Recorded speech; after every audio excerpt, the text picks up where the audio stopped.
Consumer perception को समझने से पहले समझिए कि परसेप्शन क्या होता है। परसेप्शन एक इंटेलेक्चुअल प्रोसेस है, यानी कि मेंटल प्रोसेस होता है, यानी चीज़ों को समझने का प्रोसेस होता है, जहाँ पे जो इंडिविजुअल होता है वो बाहर से इन्वायरमेंट में जो भी चीज़ें एक्टिविटी हो रही होती हैं उनको देखता है और देख के उनको चीज़ों को ऑर्गेनाइज करके उनके लिए एक मीनिंग जनरेट करता है, मीनिंगफुल इंटरप्रिटेशन निकालता है, तो उसी को कहते हैं परसेप्शन कहते हैं।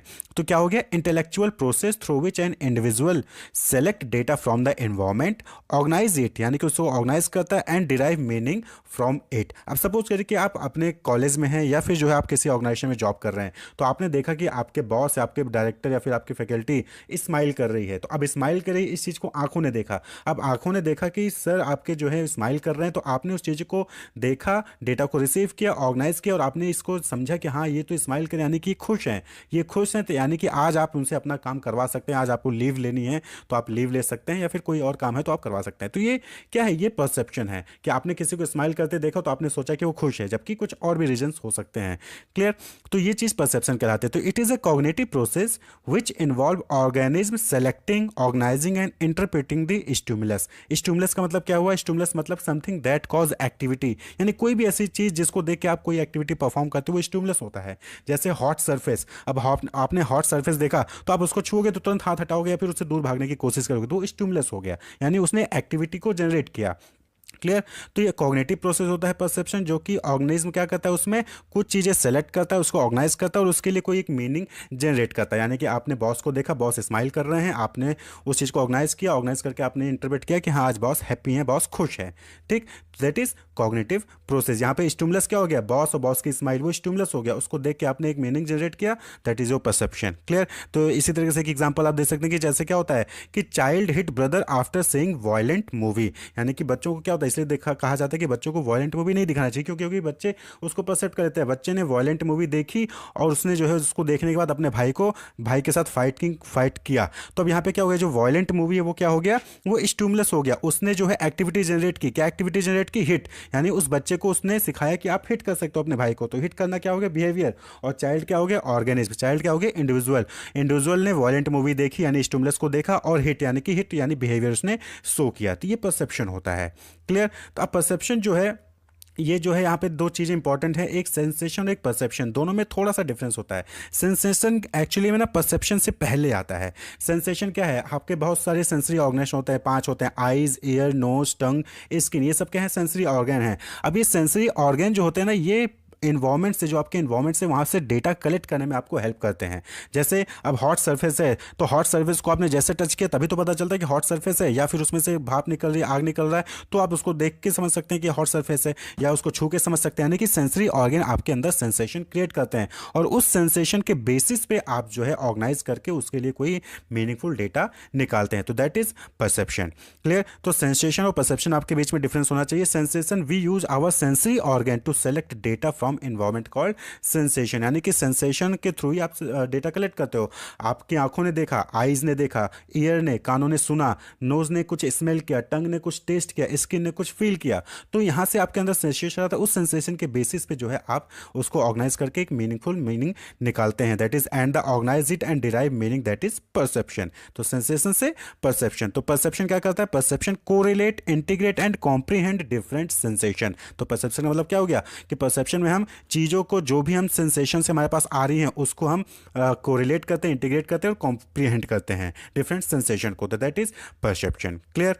कंज्यूमर जब भी कोई प्रोडक्ट यूज़ करता है या फिर एक्सपीरियंस करता है, या फिर उसने जो है किसी कंपनी के प्रोडक्ट की जो है एडवर्टीजमेंट देखी, उसकी प्राइसिंग देखी, उसकी क्वालिटी देखी, क्लियर, या फिर उसकी यूजिबिलिटी देखी, तो उसके बेसिस पे क्या करता है कंज्यूमर? एक ओपिनियन, एक फीलिंग या फिर एक बिलीफ जो है उस प्रोडक्ट के बारे में, उस कंपनी के बारे में बना लेता है, और वही चीज़ क्या कहलाती है? Consumer perception. तो consumer perception is the opinion, feeling and belief customer have about your brand और एनी ब्रांड, यानी कि आपके प्रोडक्ट के ब्रांड के बारे में कस्टमर की क्या फीलिंग है, क्या ओपिनियन है, क्या बिलीफ है, on the basis of his experience और फिर on the basis of price और क्वालिटी और द यूजिबिलिटी। तो वही चीज़ कंज्यूमर परसेप्शन कहलाता है। तो कस्टमर परसेप्शन जो है ये पॉजिटिव भी हो सकता है, नेगेटिव भी हो सकता है। भाई आपका प्रोडक्ट यूज़ किया, बहुत अच्छा लगा हमको, अच्छे प्राइस में, कम प्राइस में जो है हमें अच्छी क्वालिटी का प्रोडक्ट मिल गया, हमने जो है कस्टमर का एक्सपीरियंस उसमें अच्छा रहा, तो उसकी जो फीलिंग होगी या फिर ओपिनियन होगा उस प्रोडक्ट के लिए क्या होगा? पॉजिटिव होगा। वहीं पे कस्टमर ने किसी प्रोडक्ट को परचेज किया, उसके लिए अच्छा खासा अमाउंट पे किया, लेकिन उससे उतना सेटिस्फैक्शन या फिर जो बेनिफिट चाहिए था उसको वो नहीं मिला, तो फिर क्या होगा, वहाँ पे उस चीज़ को लेकर नेगेटिव फीडबैक आ जाएगा, नेगेटिव ओपिनियन जो है वो कस्टमर का बन जाता है। खासकर मूवीज़ के केस में आप देखते होंगे या फिर सर्विस के केस में देखते होंगे कि आप किसी रेस्टोरेंट में खाना खाने जाते हैं, वहाँ पर आप जो है 1,000 रुपये 2 लोगों के लिए जो है पे करके आ रहे हैं, और उसके बाद वहाँ पे अच्छी सर्विस नहीं मिल रही है, आप वेटर को बुला रहे हो, वेटर नहीं पहुँच रहा है, खाना टेस्टी नहीं था, तो आपका जो है वहाँ पे नेगेटिव वहाँ पर ओपिनियन या फीलिंग बन जाएगा, तो आपका परसेप्शन उस रेस्टोरेंट के लिए क्या हो जाएगा, नेगेटिव हो जाएगा। आप क्या है, आप ना खुद जाओगे और साथ ही साथ किसी दूसरे को भी वहाँ पे जाने से रोकते हैं। वहीं पे पॉजिटिव कब होगा, जब आपने अच्छा एक्सपीरियंस जो है वहाँ से लिया हो या फिर अच्छी इन्फॉर्मेशन आपने गैदर की हो। क्लियर? तो आप कैसा देखते हैं? क्लियर? तो कंज्यूमर जो परसेप्ट करता है, जो देखता है, जो एक्सपीरियंस करता है, उसके हिसाब से अपना परसेप्शन बनाता है, वही चीज़ कंज्यूमर परसेप्शन कहलाता है। तो the customer perception process occurs when customer interact with your brand, product और सर्विस। तो कंज्यूमर परसेप्शन कब स्टार्ट होता है, जब कोई कंज्यूमर किसी ब्रांड को, किसी प्रोडक्ट को या फिर सर्विस को इंटरेक्ट करता है, उसको यूज़ करता है या फिर उसके कॉन्टैक्ट में आता है, उसकी एडवर्टीजमेंट को देखता है, तो फिर वहाँ से कंज्यूमर परसेप्शन जो है स्टार्ट हो जाएगा। तो कंज्यूमर परसेप्शन में नॉर्मली 3 स्टेप होंगे, sensing, organising and reacting. So this process includes sensing. Sensing meaning what they see, touch, taste, hear and feel related to the product or service, such as the music playing in the background at a retail store or restaurant. तो यानी कि sensing यानी कि आपके जो sensory organ हैं, यानी कि आपकी आंखें, आपका जीभ, आपके ईयर्स, ये सब क्या महसूस कर रहे हैं किसी प्रोडक्ट को यूज़ करने पर या फिर किसी प्रोडक्ट को टच करने पर, क्या फील कर रहे हैं, क्या सुन रहे हैं, उससे जो है वो क्या करते हैं, कुछ ना कुछ इन्फॉर्मेशन वहाँ से गैदर करते हैं। क्लियर? और उस इन्फॉर्मेशन को जो कि वो गैदर करते हैं, वो क्या करते हैं, उसको ऑर्गेनाइज करते हैं। तो after sensory experience their minds organise this information based on their own personal values and belief. तो अपने वैल्यूज और अपने बिलीफ के अकॉर्डिंग उस इन्फॉर्मेशन को क्या करते हैं, जो उन्होंने सेंसरी ऑर्गन से इन्फॉर्मेशन को इकट्ठा किया, उसको ऑर्गेनाइज करते हैं। ठीक है? जैसे एक कस्टमर में consider where to eat for dinner by comparing menu price, distance from their house and the sustainability practices of different restaurant. यानी कि जो कस्टमर है वो डिफरेंट इन्फॉर्मेशन को गैदर करता है कि यहाँ पर जो है वो वाला ए रेस्टोरेंट है, वहाँ पे प्राइस ज़्यादा है, बी रेस्टोरेंट है, वहाँ पे प्राइस ठीक ठाक है, सी रेस्टोरेंट है, वहाँ पे बहुत ज़्यादा सस्ता है, लेकिन ए में जो है अच्छी क्वालिटी की सर्विस है, बी जो है उसमें ठीक ठाक सर्विस है, सी में सर्विसेज अच्छी नहीं है, लेकिन जो ए है वो काफ़ी दूर है, बी नज़दीक है, सी जो है वो भी काफ़ी दूर है। तो इस तरीके से क्या करता है, वो डिफरेंट इन्फॉर्मेशन को ऑर्गेनाइज करता है, उसके बाद फिर क्या करेगा, उस इन्फॉर्मेशन को जो उसने ऑर्गेनाइज किया उस पर रिएक्ट करता है, यानी कि उसके बेसिस पे डिसीजन मेकिंग करेगा। The reacting stage is when customer decide to act, यानी कि जब वो डिसाइड करेगा कि हाँ मुझे किस रेस्टोरेंट में खाना खाने जाना है। तो means they making a purchase from one company या फिर परचेज फ्रॉम अनदर बिजनेस और डोंट बाई द प्रोडक्ट, या फिर वो खरीदेंगे ही नहीं कि छोड़ो तीनों रेस्टोरेंट दूर हैं, हम जाएंगे नहीं, घर पे खाना बना के खा लेंगे। तो ये चीज़ होती है कंज्यूमर परसेप्शन, यानी कि कंज्यूमर को कोई प्रोडक्ट परचेज करना है तो उससे रिलेटेड जब वो इन्फॉर्मेशन गैदर करता है, उस इन्फॉर्मेशन को प्रोडक्ट को देखेगा, चेक करेगा, तो वहाँ से सेंसरी ऑर्गन से वो इन्फॉर्मेशन इकट्ठा करेगा, उस इन्फॉर्मेशन जिसको उसने इकट्ठा किया उसको ऑर्गेनाइज करेगा अपने पर्सनल बिलीफ, अपने पर्सनल वैल्यूज़ के बेसिस पे, और फिर जो है उसके अकॉर्डिंग वो रिएक्ट करेगा कि आपको वो मतलब कि कौन सा प्रोडक्ट परचेज करना है, कौन सा प्रोडक्ट नहीं परचेज करना है या फिर परचेज ही नहीं करना है। तो that is overall the process of consumer perception. तो ये जो कंज्यूमर परसेप्शन है किसी भी ब्रांड को लेके, किसी भी प्रोडक्ट को लेके पॉजिटिव होता है या नेगेटिव होता है, वो कुछ फैक्टर्स पे डिपेंड करता है। तो जैसे पास्ट एक्सपीरियंस, आपका अगर पुराना एक्सपीरियंस अच्छा रहा है किसी प्रोडक्ट के साथ, तो कस्टमर का परसेप्शन भी क्या होगा, उस प्रोडक्ट के लिए अच्छा होगा। अगर नेगेटिव रहा है, खराब एक्सपीरियंस रहा है किसी प्रोडक्ट को लेकर, किसी सर्विस को लेकर, तो उस केस में आपका जो कस्टमर का परसेप्शन बनेगा उस प्रोडक्ट को या सर्विस को लेकर, वो भी क्या होगा, नेगेटिव बनेगा। प्राइस के बेसिस पे quality, location, customer service, marketing, reputation of the product और organization and recommendation from family and friends. तो ये सारे फैक्टर्स हैं जिसपे कस्टमर का परसेप्शन क्या है, या तो पॉजिटिव हो जाएगा या तो नेगेटिव हो जाएगा, यानी कि चेंज होता रहता है। इन सब पे फैक्टर पे डिपेंड करता है। अब भाई recommendation from family and friends, आपके किसी फैमिली मेम्बर ने या फिर फ्रेंड्स ने बोल दिया कि यार वो रेस्टोरेंट खराब है, उस रेस्टोरेंट पे चले जाओ, वो वहाँ पे खाना अच्छा बनता है, तो आपने एक परसेप्शन बना लिया अपने माइंड में कि जो मिस्टर ए वाला रेस्टोरेंट है वो खराब है, मिस्टर बी वाला रेस्टोरेंट अच्छा है। क्यों? क्योंकि आपके फैमिली मेम्बर ने या फिर आपके फ्रेंड ने बताया। तो कस्टमर परसेप्शन जो है, कंज्यूमर परसेप्शन, इन सभी फैक्टर्स पे डिपेंड करता है। अब बात करें इंपॉर्टेंस की, तो कंज्यूमर परसेप्शन क्यों इंपॉर्टेंट है। देखिए, अगर अच्छा एक्सपीरियंस रहेगा कस्टमर का, तो बट ऑब्वियस बात है कि बार बार वो आपके यहाँ पे आएगा और आपका ग्रोथ होगा, आपकी जो सेल्स होंगे वो इंक्रीज होंगी, आपकी लॉन्गेविटी होगी, यानी कि आप लंबे समय तक मार्केट में कॉम्पीट कर पाएंगे। तो generate more leads and sales contributing to company success and longevity.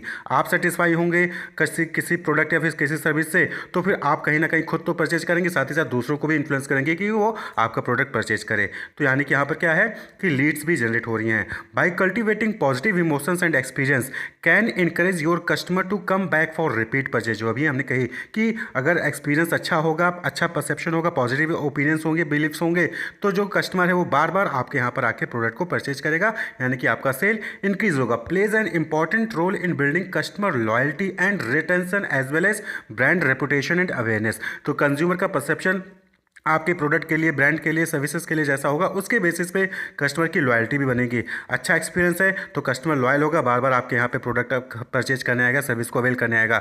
Retention, आपके साथ हमेशा अटैचमेंट में रहेगा, आप ही के साथ जो है प्रोडक्ट को परचेज करेगा, आप ही के यहाँ से सर्विसेज को यूज़ अवेल करेगा। ब्रांड रेपुटेशन, जब कस्टमर आपके साथ लॉयल होंगे तो आपकी जो ब्रांड वैल्यू है वो इंक्रीज होगी। एंड अवेयरनेस, यानी कि आपके प्रोडक्ट के, सर्विस के बारे में ज़्यादा से ज़्यादा लोग अवेयर हो जाएंगे कि हाँ ये आपका प्रोडक्ट है, आपकी ब्रांड है, आपका ये कंपनी है। क्लियर? तो एक पॉजिटिव इमेज क्रिएट होता है। तो कंज्यूमर परसेप्शन इतना इंपॉर्टेंट होता है। अगर कस्टमर ने आपके प्रोडक्ट के बारे में गलत परसेप्शन बना लिया तो फिर आपके प्रोडक्ट की सेल डिक्रीज़ हो जाएगी, आपकी जो ब्रांड वैल्यू है वो डिक्रीज़ हो जाएगी, आप कस्टमर जो है रिटेन करके नहीं रख पाएंगे, लॉयल्टी डिक्रीज हो जाएगी। लेकिन अगर कस्टमर ने आपके प्रोडक्ट के बारे में अच्छा परसेप्शन बनाया तो फिर उस केस में फिर आपके जो है सेल्स बढ़ेंगे, लीड्स जनरेट होंगे, कस्टमर लॉयल होगा, ब्रांड वैल्यू इंक्रीज होगी। सपोज कि आप किसी रेस्टोरेंट में जाते हैं, अब वहाँ पर आप पहुँचेंगे तो वहाँ पे आपको रिसेप्शन होगा, वहाँ पे वेटर आपको देखने को मिलेंगे, वहाँ पर जो है टेबल, चेयर, वहाँ की सर्विसेज आपको देखने को मिलेंगी, म्यूज़िक चल रहा होगा जो आपको सुनने को मिलेगा, वहाँ का जो एटमॉस्फेयर है वो आपको जो है महसूस करने को मिलेगा। तो ये जो सारी चीज़ें रेस्टोरेंट की सराउंडिंग्स को आप देखते हैं, उसको देखकर जो भी चीज़ आप समझते हैं, उसको देखकर जैसे ही आप कॉम्प्रिहेंड करते हैं, जो भी आपकी अंडरस्टैंडिंग होती है, वो चीज़ क्या कहलाती है? Perception. Perception is the use of mind और द सेंसेस टू कॉम्प्रिहेंड और अंडरस्टैंडिंग ए पर्सन्स सराउंडिंग। क्लियर? यानी कि आपका, आपके आसपास के सराउंडिंग, आपके आसपास का एनवायरनमेंट या प्रोडक्ट कैसा है, प्रोडक्ट की फीचर्स, उसको देखकर जो भी आप समझ रहे हो, जो भी आप कॉम्प्रिहेंड करते हो, वो चीज़ परसेप्शन कहलाती है, कंज्यूमर परसेप्शन कहलाती है। और इसी परसेप्शन के बेसिस पे जो हम फील करते हैं, या फिर इसी परसेप्शन के बेसिस पे जो हमारी थिंकिंग बनती है, और उस थिंकिंग के बेसिस पे हम लाइक या डिसलाइक करते हैं किसी प्रोडक्ट को, किसी सर्विसेज को, वही चीज़ कंज्यूमर एटीट्यूड कहलाती है। While attitude is the person's actual feeling और way of thinking about something और someone based on their perception. यानी कि आप अपने परसेप्शन के बेसिस पे क्या फील करते हो, क्या सोचते हो, और उसके बेसिस पे कैसे आप बिहेव करते हो, लाइक करते हो, डिसलाइक करते हो, फेवर में बोलते हो, फिर अनफेवर में बोलते हो, अपोजिट में बोलते हो, वही चीज़ कंज्यूमर एटीट्यूड कहलाती है। तो कंज्यूमर एटीट्यूड और कंज्यूमर परसेप्शन दोनों क्या है?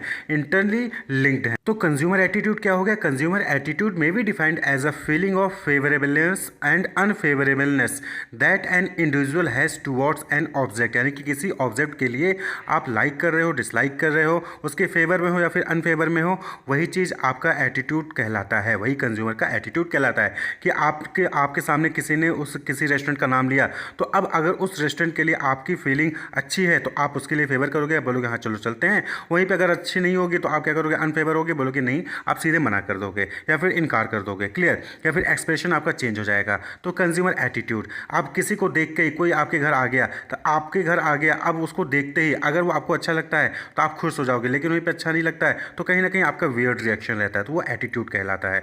Consumer attitude consist of a combination of cognitive information and beliefs, emotions and behavioural intention regarding a consumer product और सर्विसेज। तो अब कंज्यूमर एटीट्यूड को समझने के लिए एटीट्यूड एग्जैक्टली क्या है, इसमें कंपोनेंट क्या होते हैं, इसका फॉर्मेशन कैसे होता है, इसको चेंज कैसे किया जा सकता है, ये सारी चीज़ें हम यहाँ पर डिस्कस करेंगे। देखिए, कंज्यूमर एटीट्यूड परमानेंट नहीं होता, एटीट्यूड आपका फॉर्म भी होता है और साथ ही साथ इसको आप चेंज भी कर सकते हैं। एटीट्यूड का मतलब कि आप किस तरीके से थिंक करते हो, फील करते हो, बिहेव करते हो। अब सपोज करें कि कोई पर्सन है, वो अपने घर से जो है ऑफिस के लिए निकलता है, उसके बाई चांस जो है उसकी कार पंक्चर हो जाती है, बाइक पंक्चर हो जाती है, या फिर बस उसको टाइम पे नहीं मिल पाती, बस लेट हो जाती है और ऑफिस वो लेट पहुंचता है, और उसका जो है कहीं ना कहीं सैलरी उसकी कटने वाली होती है।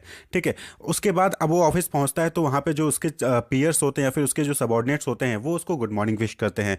तो उसके बदले वो पर्सन क्या करता है? गुड मॉर्निंग विश करेगा, या फिर वो बोलेगा कि what's so good about this morning, इतना गुड इसमें क्या है, अच्छा क्या है इस मॉर्निंग में, मेरा दिन खराब गया, मेरी गाड़ी पंक्चर हो गई, मैं लेट पहुंचा, तो उसका दिमाग खराब था। यहाँ पे दो तरीके का रवैया जो है, दो तरीके का जो बिहेवियर या फीलिंग है वो शो कर सकता है पर्सन दूसरे लोगों के साथ। ठीक है, तो ऐसा पर्सन जो गुड मॉर्निंग इतना मतलब कि जो उसका लक था वो बैड था, यानी कि उसका दिन खराब गया, फिर भी जो है सामने वाले को गुड मॉर्निंग विश करता है, तो उसको कहते हैं positive attitude.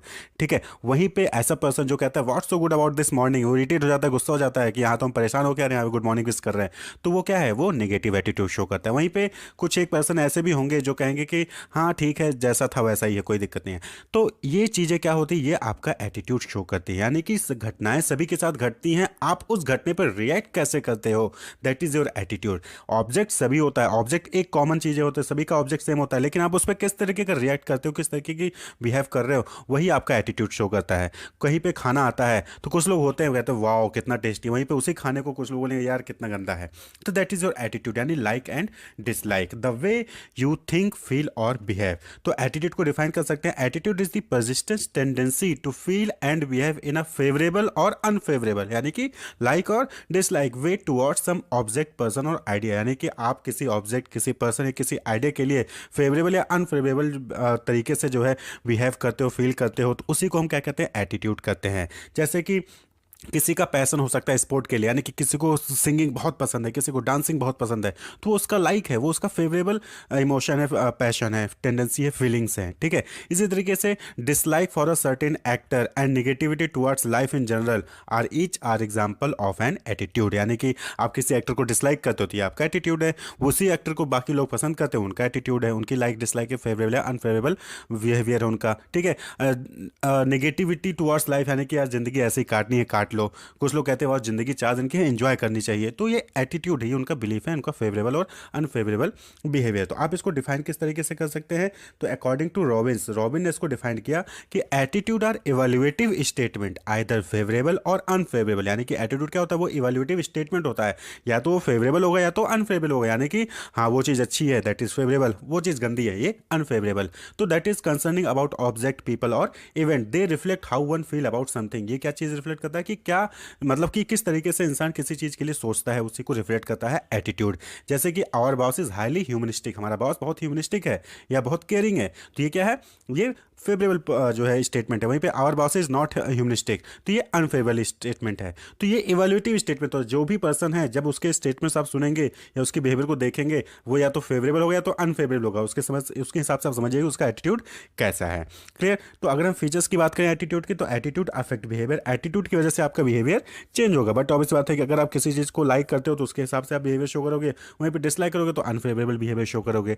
Attitude acquired through learning over the period of time, तो एटीट्यूड क्या है, वो लर्निंग, जैसे जैसे आप सीखेंगे टाइम के साथ साथ वैसे वैसे आपका एटीट्यूड चेंज भी होता जाता है, यानी कि किसी चीज़ को आप लाइक नहीं करते थे आज, हो सकता है आगे चल के आप उसको लाइक करने लगेंगे जब आप उसके ऊपर सीखेंगे, उसके बारे में और ज़्यादा जानेंगे।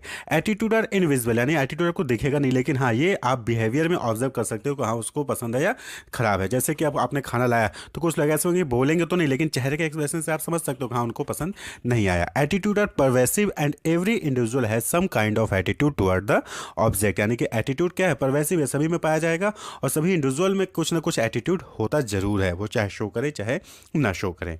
क्लियर। अब बात कर लें कंपोनेंट ऑफ एटीट्यूड की, तो एटीट्यूड को समझने के लिए, इसका पूरा प्रोसेस समझने के लिए यहाँ पे 3 कंपोनेंट होते हैं, कॉग्निटिव, अफेक्टिव और behaviour. Attitude have 3 component. Cognitive component यानी कि कॉग्निटिव यानी कि कॉग्निशन, आपकी थिंकिंग, आपका नॉलेज, आपका बिलीफ क्या है, ठीक है, वो उसी के बेसिस पे आपका अफेक्टिव कंपोनेंट यानी कि आपकी फीलिंग डिपेंड करती है, जो आपके अंदर फीलिंग्स होती है ना, आपकी नॉलेज आपके बिलीफ पे डिपेंड करती हैं।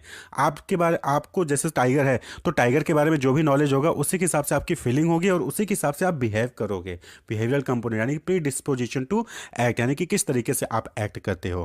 क्लियर। अब एग्जांपल आप यहाँ पे समझें कि आप सपोज करें कि टाइगर, आपको पता है, ये नॉलेज है आपका कि tiger can eat human beings, ये आपको पता है, कॉग्निटिव कंपोनेंट हो गया, बिलीफ है या नॉलेज है आपका कि टाइगर जो है ह्यूमन बींग्स को खा सकता है। तो अब आपका अफेक्टिव कंपोनेंट क्या होगा, यानी कि फीलिंग क्या होगी कि I am scared of tiger, आपके अंदर एक डर रहेगा टाइगर से कि कहीं भी टाइगर देखेंगे तो आप डरेंगे, ठीक है। और उसका बिहेवियरल कंपोनेंट क्या होगा कि I will scream and run away when I saw a tiger, यानी कि जब भी आप कभी कहीं टाइगर देखोगे तो आप भाग जाओगे, आप चिल्लाओगे, तो ये आपका बिहेवियर होगा। तो that is component of attitude. Cognitive, ये जो एटीट्यूड होता है ना, लाइक या डिसलाइक, ये इन्हीं चीज़ों पर डिपेंड करता है कि आपके अंदर नॉलेज कितनी है, आपको पास बिलीफ क्या है, आपका जो है थिंकिंग क्या है, उससे आपका एक्सपीरियंस क्या है, उसी के हिसाब से आप जो है आपके अंदर लाइक या डिसलाइक या फेवरेबल या अनफेवरेबल बिहेवियर आप शो करते हैं। क्लियर। दूसरे तरीके से अगर आप ऑफिशियल एग्जाम्पल लें हैं कि किसी ऑर्गेनाइजेशन में, तो सपोज करिए कि एन एम्प्लॉय सेज माई पे इज लो, यानी कि कोई पर्सन है जो पीएचडी करके बैठा है और दूसरा ही ऑर्गेनाइजेशन पर्सन है वो भी पीएचडी करके किसी दूसरे ऑर्गेनाइजेशन में है। एक ऑर्गेनाइजेशन में उसको सपोज करिए कि 30,000 मिल रहा है, दूसरे ऑर्गेनाइजेशन में उसको 50,000 मिल रहा है। तो वहाँ पे उसको क्या लगता है कि सेम क्वालिफिकेशन के साथ, सेम एक्सपीरियंस के साथ मेरी सैलरी इतनी है, सामने वाले दूसरे ऑर्गेनाइजेशन में उसकी सैलरी दूसरी है। तो उस एम्प्लॉय को क्या लगता है कि उसको लगता है कि मेरा सैलरी, मेरा पेमेंट लो है। तो उसको एम्प्लॉय को क्या फील होगा कि organisation does not have fair pay policy, यानी कि जो ऑर्गेनाइजेशन है उसके पास फेयर पे पॉलिसी नहीं है, यानी कि इक्वल पॉलिसी नहीं है कि जितनी क्वालिफिकेशन उसके अकॉर्डिंग सभी जगह पे सेम रहे। तो अब उसका बिहेवियरल कंपोनेंट क्या होगा, अब ये फीलिंग आ गई उसके अंदर। तो बट ऑब्वियस बात है, या तो वो ऑर्गेनाइजेशन को छोड़ के जाएगा या फिर उसी ऑर्गेनाइजेशन में रहेगा, लेकिन उसका प्रोडक्टिविटी क्या हो जाएगा, वो लो हो जाएगा, यानी कि वो अच्छा परफॉर्म नहीं करेगा। तो that is attitude, that is also called attitude in the organisation sense. Clear. अब बात कर ले टाइप ऑफ एटीट्यूड की। तो 3 टाइप के एटीट्यूड होते हैं। पहला पॉजिटिव एटीट्यूड, दूसरा निगेटिव एटीट्यूड और तीसरा न्यूट्रल। पॉजिटिव यानी कि जो फेवरेबल वे में बिहेव करते हैं, निगेटिव यानी कि जो अनफेवरेबल वे में बिहेव करते हैं। वहीं पे न्यूट्रल, ना वो फेवरेबल रहेंगे ना अनफेवरेबल, न्यूट्रल रहेंगे, यानी कि आप उनको देख के नहीं समझ पाओगे कि वो यस कर रहे हैं या नो कर रहे हैं, उनको समझ ही नहीं पाओगे आप। वो बैलेंस्ड वे में होते हैं। तो एक एक करके हम तीनों को समझते हैं। तो सबसे पहले हम देखेंगे पॉजिटिव एटीट्यूड। तो ऐसा कोई पर्सन जिसके पास पॉजिटिव एटीट्यूड होता है, जो पॉजिटिव एटीट्यूड होता है, वो जो है अच्छी चीज़ों को एक्सप्लोर करता है। Explore good thing in other, यानी कि वो दूसरों में बुराइयां नहीं ढूंढेगा, वो अच्छाइयां ढूंढेगा। Do not go after negativity, वो दूसरों के अंदर नेगेटिविटी को ढूंढने की कोशिश नहीं करता, क्योंकि उसके अंदर ऑलरेडी पॉजिटिव फीलिंग्स है, पॉजिटिव एटीट्यूड है, तो दूसरों में भी पॉजिटिव चीजें ही ढूंढेगा।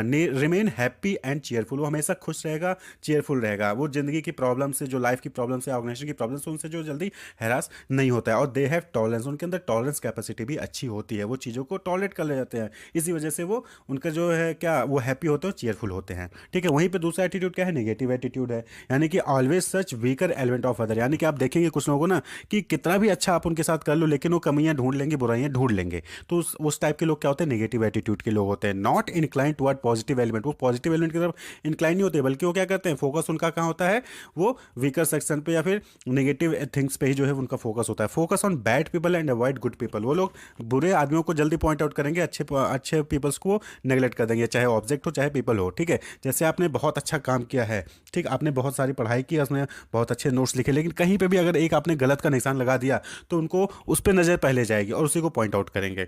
That is negative attitude. Tend to blame other for their failure, अपने फेलियर के लिए वो दूसरे को ब्लेम करना स्टार्ट कर देते हैं। एक्सट्रीम डिग्री ऑफ एंगर, इनके अंदर क्या होता है, ज्यादा से ज्यादा गुस्सा होता है। आप इनको थोड़ा छेड़ देना तो ये तुरंत गुस्सा आ जाएंगे। ठीक है। और ये एक दूसरे से हेट की भावना भी इनके अंदर होती है।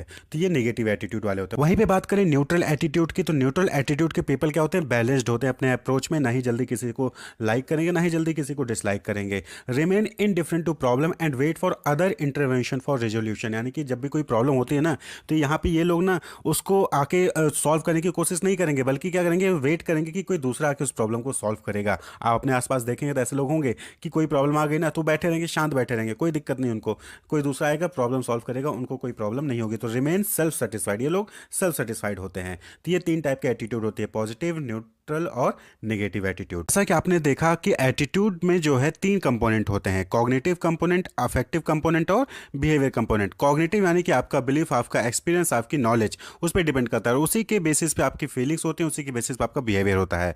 तो ये जो एटीट्यूड फॉर्मेशन और चेंज होता है, ये आप अपने एक्सपीरियंस पे या फिर इंटरेक्शन विद अदर्स पे आप चेंज हो जाता है। यानी कि आपका जो एटीट्यूड बनेगा या फिर चेंज होगा, वो या तो आपके खुद के एक्सपीरियंस से होगा या फिर किसी दूसरे से जब आप इंटरेक्ट करोगे तब होगा। अब जैसे कि एक बच्चे को लीजिए, तो बच्चे को मिर्चा जो चिली होता है वो तीखा होगा, वो पता नहीं होता है, लेकिन जब वो उसको कभी खाता है पहली बार तो उसको तीखा लगता है, उसके बाद उसका एटीट्यूड उसके लिए बन जाता है कि ये तीखा है और इसको हमें इससे बच के रहना है। तो आप दोबारा उस मिर्चे को बच्चे को खिलाइए, चिली को खिलाइए, तो बच्चा नहीं खाएगा। तो ये एटीट्यूड उसका बन चुका है, अब वो क्या है, उसको डिसलाइक करने लगा है। क्लियर। तो that is learning through on experience या फिर इंटरेक्शन विद अदर, यानी कि सपोज करें कि आप मिर्चा खाने जा रहे थे, लेकिन पेरेंट्स ने बताया नहीं नहीं उसको मत खाना, उससे तीखा लगेगा, तो आप फिर जो है उसके लिए डिसलाइक यानी कि अनफेवरेबल बिहेवियर शो करना स्टार्ट करो। यानी कि कोई दूसरा कभी मिर्चा देगा तो आप मना कर दो, क्यों, क्योंकि आपको बताया गया था कि ये जो है तीखा लग सकता है, आपके लिए नुकसानदेह होगा। आप इलेक्ट्रिक बोर्ड हो गया तो बच्चे छूने जाते हैं तो पेरेंट्स मना कर देते हैं, तो वो एटीट्यूड बन जाता है हाँ इसको नहीं छूना है, क्यों, क्योंकि इसमें हो सकता है कि कुछ खतरा होगा। तो दैट इज ऑन एक्सपीरियंस और इंटरेक्शन विद अदर्स। इसी तरीके से है लर्निंग एटीट्यूड बाय एसोसिएशन, यानी कि आप जिन लोगों से जुड़े होते हैं ना उनसे भी आपका एटीट्यूड फॉर्म होता है या फिर चेंज होता है। अब सपोज करिए टीचर्स है, तो टीचर्स कोई सब्जेक्ट है, कोई सी सब्जेक्ट को लेकर आपका एटीट्यूड नेगेटिव है। सपोज करिए मैथमेटिक्स, मैथमेटिक्स के लिए नॉर्मली क्या होता है कि लोगों को पसंद नहीं होता है, तो उसका नेगेटिव एटीट्यूड होता है मैथमेटिक्स के लिए। लेकिन अगर टीचर्स, आपका जो टीचर है जो सब्जेक्ट को पढ़ा रहा है मैथमेटिक्स का, उस पर फोकस कर, उस पर मेहनत कर रहा है, तो आपका एटीट्यूड भी क्या होगा, धीरे धीरे उस सब्जेक्ट के लिए चेंज होने लगता है। क्यों? बिकॉज ऑफ टीचर्स, आप उनकी वजह से जुड़े हैं और उनकी वजह से आपका सब्जेक्ट का जो बिहेवियर चेंज होता है। आप फैमिली में ले लीजिए, रिलेशनशिप में ले लीजिए। आप सपोज करिए कि पेरेंट्स हैं, तो आप जो है, आपके पापा ने कभी आपको डांट दिया तो आप जो है पापा के लिए नेगेटिव हो जाते हो। लेकिन फिर वहीं पे भाई बहन या फिर मम्मी होते हैं, वो समझाते हैं आपको कि नहीं बेटा ऐसी बात नहीं है, आपको इस वजह से डांटा गया था, इस वजह से नहीं डांटा गया। तो फिर से आपका जो पापा के लिए भी, फादर के लिए जो बिहेवियर होता है वो लाइकिंग वाला हो जाता है, यानी फेवरेबल बिहेवियर हो जाता है। तो यहाँ पे क्या हुआ, एसोसिएशन, आप लोगों से जुड़े थे, उन्होंने आपको समझाया और आपका एटीट्यूड चेंज हुआ। Clear? Learning attitude by being rewarded और पनिश्ड, ये सिंपल सा है कि आपने देखा होगा कि आप जब कोई काम करते हो तो उसके लिए जब आपको रिवॉर्ड मिल जाता है ना, तो आपका एटीट्यूड उसके लिए सेम रहता है कि आप उस एटीट्यूड को चेंज नहीं करते हो। क्यों? क्योंकि अगर आप चेंज करोगे तो आपको अवार्ड नहीं मिलेगा। उसी तरीके से कोई आपने ऐसा एटीट्यूड शो किया और जिसकी वजह से आपकी धुनाई हो गई, पिटाई हो गई, तो फिर उस एटीट्यूड को आप जो है चेंज कर देते हो। क्लियर? तो आप जो है एटीट्यूड को लर्न कर सकते हो कि कौन सा एटीट्यूड अच्छा है, कौन सा एटीट्यूड शो करना है, कौन सा एटीट्यूड शो नहीं करना है। क्लियर? इसी तरीके से learning attitude through modelling, modelling यानी कि आपने किसी को देखा कि उसने ये काम किया और उसके लिए उसको जो है पनिशमेंट मिली या फिर रिवॉर्ड मिला, उसके हिसाब से आपने सीख लिया।